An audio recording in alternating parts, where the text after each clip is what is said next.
Greetings. This is to be a lecture on hedonism. It's the first of two different, well, actually maybe three, different consequentialist ethical theories that we're going to be looking at in this course.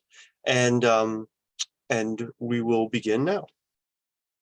Well, maybe we'll begin now. Let's see if I can get this done. Yay. Okay, so we're talking about egoistic hedonism. I'll talk a little bit more about that in just a moment. And we're going to be specifically looking at the ethical theories of the ancient Greek philosopher Epicurus.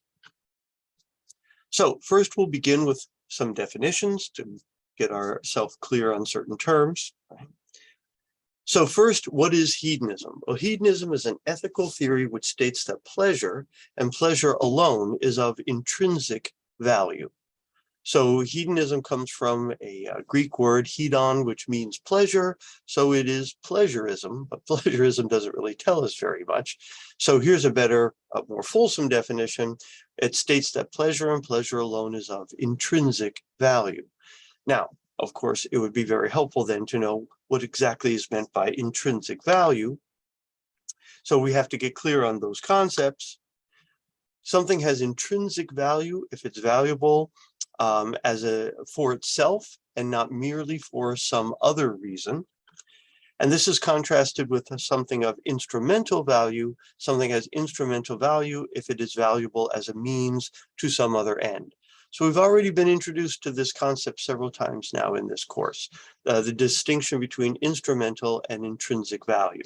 Again, the best example of something with instrumental value would be money. I do value money, but I value money because it's an instrument by which I can attain other things, food, shelter, medicine, education, entertainment, etc. So I value money for something else. I don't value it intrinsically. Right? One does not value pleasure for some other reason, says the hedonist, but rather one values pleasure simply because it is what it is and it has the qualities it has. Again, one values pleasure intrinsically. Now, some point out that there's a distinction between being valued and being valuable. The first is a straightforward empirical claim, especially if by valued you mean value behavior. So do people value cigarettes? Yes. How do I know this? They pay money for them, right? They go to the store and they purchase them. They lay out, their cash for these cigarettes. So clearly, cigarettes are the object of valuing behavior. Human beings behave in such a way that they will sacrifice in order to gain cigarettes. But are they valuable? Well, some might argue no, in the sense that they are not the objects of rational desire. It's irrational to desire cigarettes. Why? Because they're harmful for you. So while they may be valued, they may not be valuable. So the meaning of the second word, valuable, is less clear. It seems to be imply the object of rational desire, but what is valuable may differ from person to person given objectives. So again, if I want to go to medical school, then enrolling in General Bio 1 is valuable for me. But if you don't want to go to medical school, then perhaps enrolling in General Bio 1 is not valuable to you. So anyway, valuable is a little more difficult to get a handle on. While many people would agree that pleasure has intrinsic value, what distinguishes the hedonist is the claim that pleasure is the only thing of intrinsic value. Right, so that's what makes a hedonist, right? Lots of people think that pleasure has intrinsic value. I think that pleasure has intrinsic value, but I'm not a hedonist. Why? Well, I wouldn't want to say that it's the only thing of intrinsic value, but the hedonist does.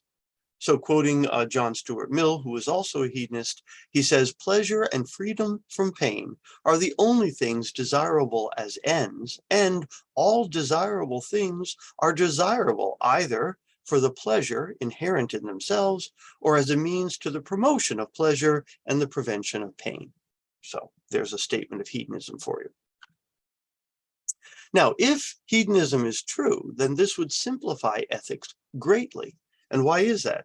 Well, because the only thing that could make an action right is that it leads to pleasure or diminishes pain. And the only thing that could make an action wrong is that it increases pain or diminishes pleasure. So again, if hedonism is correct, the only thing of intrinsic value is pleasure, then all things can be evaluated relative to this single characteristic: pleasure and promotion and pain reduction. There is only one coin of the realm, so to speak, right? All actions can be compared and evaluated according to one and only one variable: pleasure. And so you add up the pleasures, you subtract the pains, you get the net value, and you compare it against alternative courses of action. And that's really all one need do if hedonism is correct, because there are no other factors that are relevant. Now note, like Aristotle, hedonism is a naturalist approach to ethics. Again, a naturalist is one who tries to understand good in natural terms, one who reduces good to something that could be investigated by the empirical sciences. So Aristotle was a naturalist because he argued good is whatever is efficient in achieving its end. You'll recall his functional account of good. X is good, meaning X does what X's are supposed to do and does it well. That's a sort of naturalist approach to good. Well, the hedonist is a naturalist as well, because the amount of pleasure or pain a certain course of action creates does seem to be an empirical matter, right? It might be difficult to quantify, but it's not impossible to quantify. And there are sciences of pain assessment and pain management and pain evaluation, neuroscience of what constitutes pain and how to eliminate it. Right? So it does seem to be the matter of scientific study. The ethic, or the practical consequence implied by this statement of value, is that the right thing to do in any given situation is to maximize pleasure, the one thing of value, or minimize pain. Hedonistic ethical directive then would be: an action is right if and only if it results in the greatest pleasure or the least pain, ... But before moving on, notice something before we even move on to the final bullet. Notice that this hedonistic directive is a consequentialist directive, right? It's telling us what makes the action right or wrong are the consequences. Does it result in pleasure and pleasure promotion or the prevention of pain, or does it result in pain or pleasure diminishment, right? So in order to know whether the action is right or not, I have to consider, and I only consider, the consequences. Hence, hedonism is a consequentialist ethical theory. But it's an incomplete theory, at least at this point, because it's saying, oh, here's the right thing to do, maximize pleasure. But now the question becomes, whose pleasure? Whose pleasure should I worry about? Should I just worry about myself? Should I worry about everybody? Do I have to worry about animals and non-humans? Do I have to worry about future generations? So whose pleasure and whose pain should I be worrying about? Well, here we see two variants of hedonism arise: egoistic hedonism, which we'll be talking about in more detail today, and social hedonism, which we'll save for another lecture. Egoistic hedonism combines two different theories. It combines hedonism, which we've already looked at a little bit, and egoism. Now, egoism claims that an action is right if and only if it results in the greatest good for the agent himself or herself. Right? So it's specifying the consequences to look for. You're looking, the agent is to secure good consequences for himself or for herself, right? So it's the agent. You don't have to worry about the guy down the block. You don't have to worry about future generations. You don't have to worry about non-human animals. You just have to worry about yourself. And I have to worry about myself, and the guy down the block can worry about himself. Some ethical egoist philosophers would be Thomas Hobbes, early modern philosopher, writing in the late 1500s, early 1600s, right? Or Ayn Rand, a contemporary 20th century philosopher. So Hobbes and Rand were both egoists, as is Epicurus, whom we'll be talking about in a moment. They would all agree that one's moral focus is to look out for oneself, to secure one's own good. However, they would disagree as to what good means or implies. Neither Thomas Hobbes nor Ayn Rand were hedonists. They didn't say that pleasure and pleasure alone is of intrinsic value. Right? Hobbes talks about security. Rand talks about self-actualization. Again, neither of those two philosophers were hedonists. Were they egoists? Yes. Were they hedonists? No. So hedonism is an incomplete moral theory since it leaves unspecified whose pleasure is to be pursued. And egoism is an incomplete moral theory since it leaves unspecified the good that is to be maximized. Right? It says, oh, maximize your good. And what does that mean exactly? Well, they didn't specify. But if you put these two together, you get egoistic hedonism. An action is right if and only if it results in the greatest pleasure for the agent himself or herself. So now we have a completed ethical theory that can give us some action guiding directives. And this is Epicurus's view.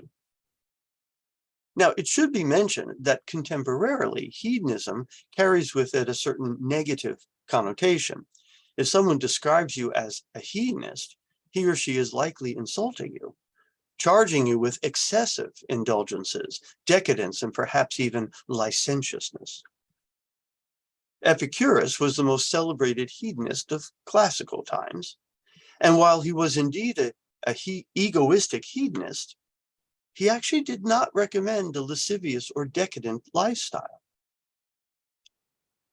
Years ago, there was an item on Dairy Queen's menu, the fast food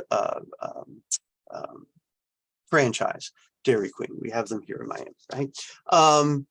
And there was an item on their menu years ago, and it was called the Epicurean Delight. I seem to remember this from when I was a boy many years ago. This was an over-the-top banana split sundae that had different kinds of ice cream and whipped cream, nuts, sprinkles, cherries, different kinds of sauces like pineapple and strawberry, etc. Fudge, I think it even had brownies involved. Basically, it had everything. It was named the Epicurean Delight as an homage to the classic hedonist of antiquity, Epicurus. We were a somewhat more literate society at that time. Sadly, this is not an Epicurean delight. It's as close as I could find on the internet. But notice I don't see the bananas, it doesn't have sprinkles, it doesn't have cherries. So it's getting there, right? Maybe it's an Epicurean delight in progress. There's the pineapple sauce and the strawberries, though. And yet, oddly, Epicurus, the egoistic hedonist, did not recommend a lascivious or decadent lifestyle. And why is that? He says, because many things we find pleasurable can come back to haunt us or even damage us. Again, the irony is that Epicurus, the philosopher, would probably not have recommended that you eat an Epicurean delight, or at least not very often. And even if you did, you should probably split it with someone else. Why is that? Why would an egoistic hedonist who tells you that you ought to go out and secure as much pleasure for yourself as possible, and you needn't worry about anyone else, why would such an individual recommend that you not eat this decadent dessert? Well, because he said, go out and live as pleasant a life as possible. He did not say, go out and be an idiot. What do I mean by that? What would Epicurus mean by that? Well, you eat too many of those things, you're going to get fat. And you're going to have all of the pains that come along with being overweight, and you run the risk of heart disease and high blood pressure, inactivity. It's just not healthy. A more pleasant life would be a life of modesty, right? Where you eat enough so that you're not hungry, but you don't eat so much that you're overweight. You drink enough so that you have a nice time and enjoy yourself. You don't drink so much that you make a fool of yourself, embarrass yourself, you're sick the next day.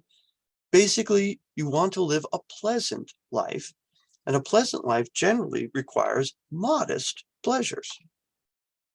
He did not recommend the lascivious and decadent lifestyle.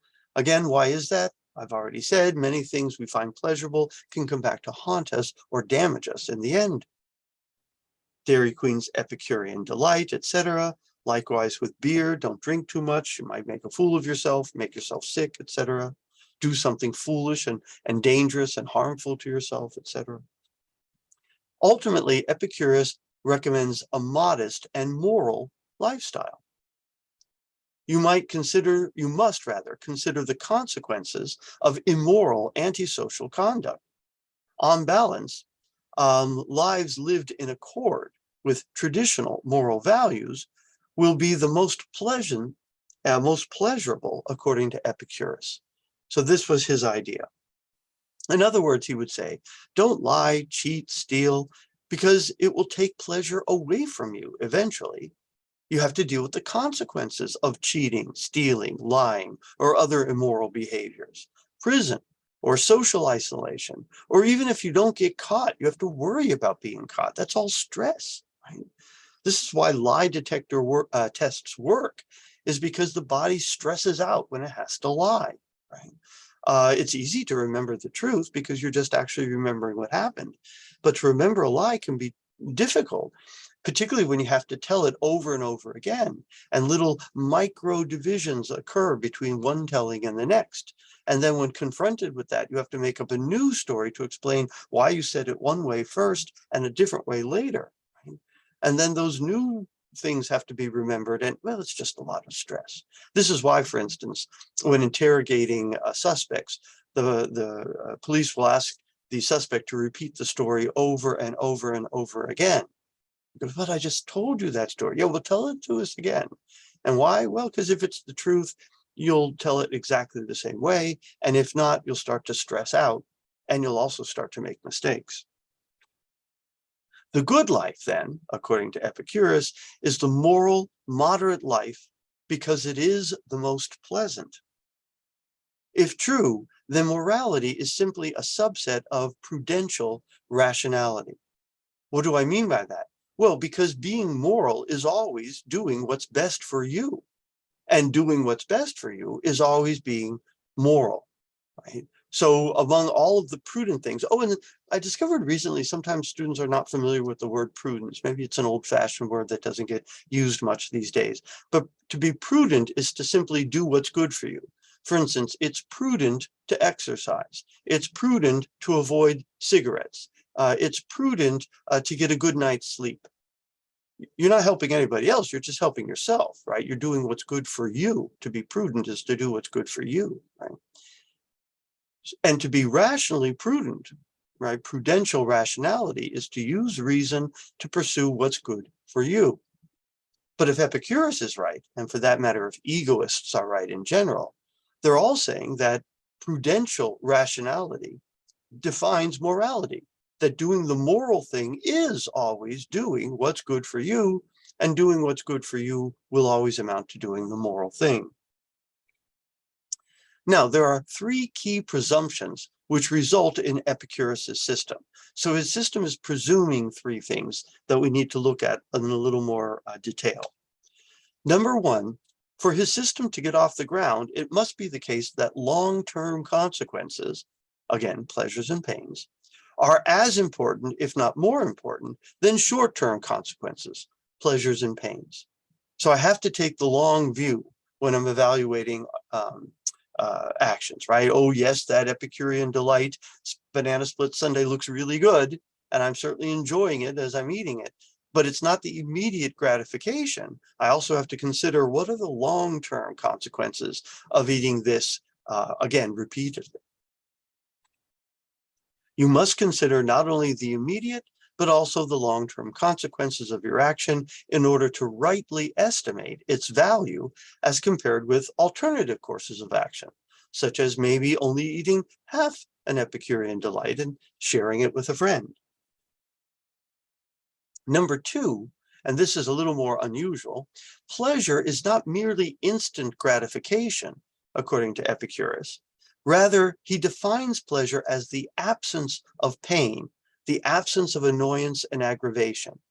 So he's not defining pleasure as the positive sensation that attends certain activities, like eating a chocolate bar or something like that. What he's claiming pleasure is the absence of pain, the absence of aggravation. So he's redefined pleasure, I think, in an important way. So pleasure, or the good life, is defined not as instant gratification, but as tranquility. Epicurus distinguishes between kinetic pleasures, such as eating, which coincide with an activity, but because they are pleasures that coincide with an activity, they endure only as long as the activity continues. Now, he contrasts these with katastemic pleasures, like, for instance, the pleasure of not being hungry, which coincide with a stable state, and as such are capable of indefinite prolongation.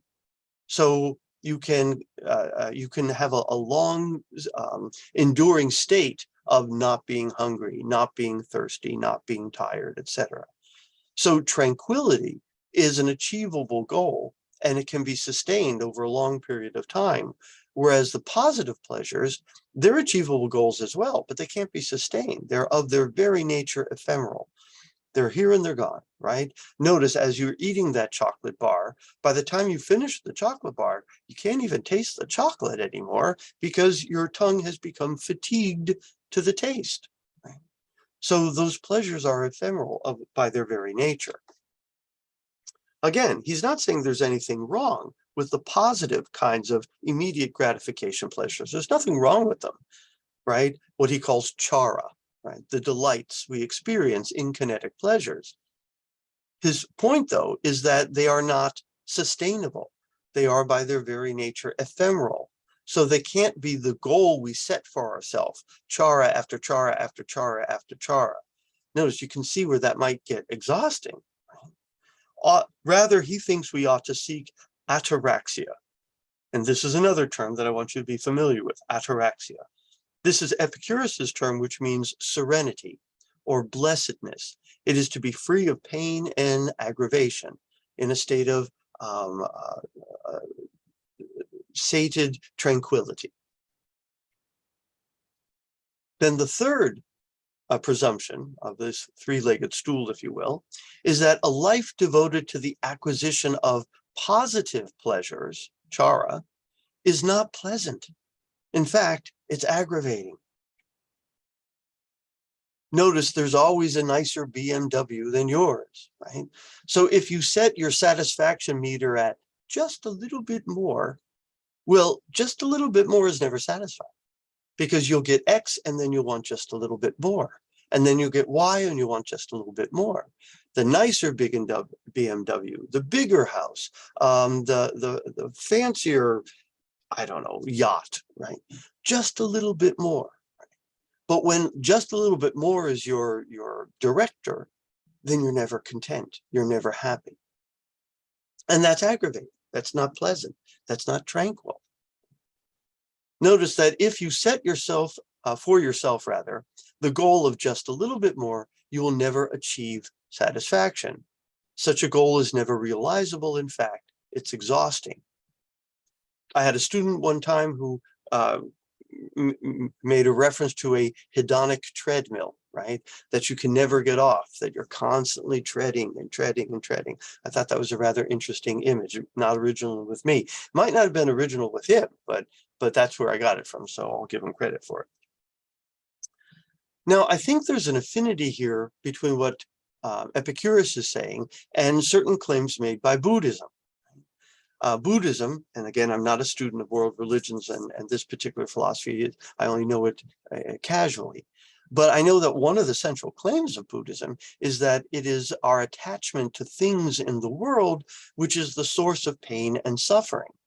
And if we could shut off these attachments to things in the world, if we could withdraw such that we aren't pursuing them, right, then we can achieve a kind of tranquility, a kind of nirvana, right? Again, one must retreat from the world in order to attain tranquility. Pleasure, or the good life, is defined not as instant gratification, but as this tranquility. Epicurus goes on to say that the moral virtues, such as justice, temperance, courage, etc., are among the means for living a pleasant life. So he agrees with people like Plato and Aristotle about the cardinal virtues, and those even who come later about the cardinal virtues. But he says that what justifies these virtues is that They are means by which we can live pleasant lives. And he goes on to say that they have no other value or justification. How could they? If you're an Epicurus, if you're a hedonist, the only thing that could recommend them is that they're pleasure producing and pain eliminating. All right, I think that there are problems with Epicurus's theory. Right? Probably the biggest problem is we just don't believe him, right? What do I mean by that? Well, we might nod our heads and say, oh, you're so right. You don't want to just be pursuing more and more and more. You should content yourself with what you have. Yes. Except we don't live our life that way, right? I mean, isn't it the case that we really do think, okay, yeah, once I get that new Mustang, then I'll stop, right? Or once I get that new fill in the blank. So it seems like we don't live our life as if we believe the life devoted to the acquisition of delights is itself unsatisfying or frustrating. Quite the reverse. And I'll say many, maybe I'm not ascribing it to you, but many do seem to live their life as if one more, right? Just a little bit better, and then I'll be happy. Further, though, each of the three presumptions that he offers, I think, are up for debate, right? For instance, what if I don't think I have a long-term future to worry about? Well, in that case, postponing immediate gratification is just silly, right? I remember watching a movie one time where the premise of the movie is that accidentally a certain population in the United States was tipped off that the world was about to be destroyed in a nuclear holocaust and nothing was going to stop it. And so this one elderly couple, when they became privy to this information, went off and had pastrami. Big pastrami sandwiches, right? Because why are you going to hold back on the pastrami if we're all going to be dead in 20 minutes? Again, think of the Cold War in the United States. That's just ancient history for you guys, but I remember living through it and being taught how to cower under my desk if there happened to be a nuclear blast. And I remember even as a grade school kid thinking, how is this desk gonna... Anyway, there was a great deal of emphasis in those days, right? When world annihilation was maybe 30 minutes away at any given moment, well, there was a lot of emphasis on immediate delights, sex, drugs, and rock and roll, as they say. Or think of inner city gang populations where the future is considered very uncertain. And you say, well, oh, listen, Mr. Gang member, Ms. Gang member, you should rein in your antisocial and destructive behavior because you might not be able to get your kids into good schools years later. Right? Well, if you don't think you have a long-term future to worry about, then that's not very much of a incentive to forego immediate gratifications. Or again, imagine telling a death row inmate, oh, you know, smoking's bad for your health. You really shouldn't smoke those cigarettes. I don't smoke now, but I did for many years. And I gave up smoking. Why? Because I didn't want to develop lung cancer, emphysema, or heart disease, or all the rest. But when I turn 85, if I'm still alive, I'm going to start smoking again, right? Why? Well, because at 85, if lung cancer in 10 to 15 to 20 years is the worst thing I have to worry about, then fine, I think it's worth the risk. More generally, I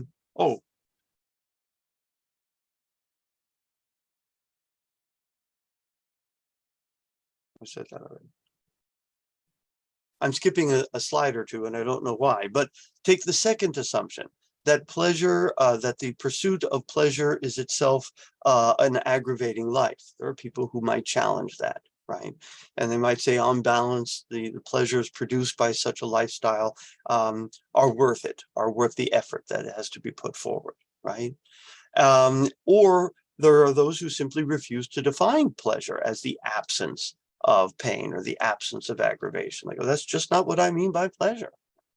So as I said, all three of these presumptions that Epicurus's moral theory rests on, I believe are up for debate. But more generally, I think Epicurus has a bigger problem, and this is a problem with egoism, more so than a problem with hedonism per se, right? Because he's trying to make morality a subset of prudential rationality.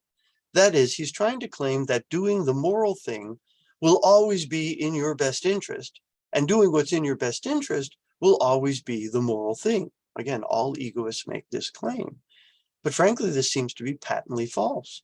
If after I finish my day here at the office and I'm walking to my car and I find a wallet with $100 in it, and there's the student ID, so I know who this $100 belongs to, what's the morally right thing for me to do? See that this wallet and the $100 gets back to its rightful owner. Is that what's in my best interest? No. In my best interest is keeping the damn $100, right? I could use $100. Oh, but you'll feel guilty. No, I won't. Right? Oh, well, you might be found out. No, I'll just say, oh, I didn't have any money when I found it. Right? I mean, I don't think it's in my best interest to give the money back. I think it's in my best interest to keep it for myself. I think it would be immoral for me to keep it for myself, but that's my point. Sometimes morality requires doing what is not in your best interest. That seems pretty apparent. But if that's true, then egoism is simply false as a moral theory. Whether you're Epicurus or whether you're Hobbes or whether you're Rand, it simply seems to be false.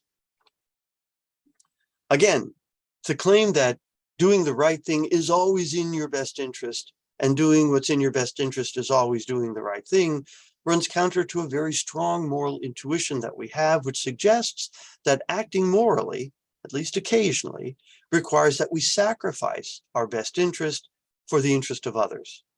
Again, it seems patently false to claim that being moral is just a matter of doing what's good for oneself.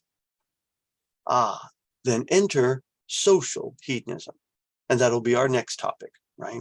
So that concludes my remarks for this lecture. I hope this was interesting, valuable to you. Hope it was clear. Naturally, if you have any questions or wish to discuss any of this with me further, please let me know. So until next time.